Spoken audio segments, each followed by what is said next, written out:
ماري وأحمد الحمري. في إطار المجهودات التي تبذلها عناصر المنطقة الأمنية بمطار محمد الخامس بالدار البيضاء، تمكنت هذه الأخيرة ليلة أمس من إحباط عملية تهريب كميات مهمة من الكوكايين بلغت في المجمل 14 كيلوغراما و280 غراما، كانت بحوزة شخص من إحدى دول إفريقيا جنوب الصحراء قادما من دولة من أمريكا اللاتينية في اتجاه دولة بغرب إفريقيا. في إطار المكافحة ديال الجريمة المنظمة العابرة للحدود، تمكنت عناصر الشرطة بمنطقة أمن مطار محمد الخامس مساء هذا اليوم من إحباط عملية تهريب حوالي 14 كيلوغرام من المخدرات الصلبة، بالضبط مخدر الكوكايين، حيث ضبطت حوزة أحد الأشخاص المنتمي لدولة إفريقية غرب إفريقيا بالضبط، كان قادم من إحدى دول الجنوب الأمريكي،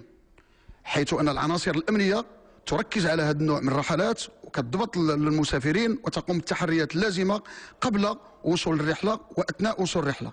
وقد تمكنت من عرض الأمتعة ديالو على الكاشف بالأشعة إكس والتحريات الميدانية إلى أن أسفرت على الكمية مخبأة بإحكام داخل الأمتعة الشخصية لهذا المسافر الإفريقي.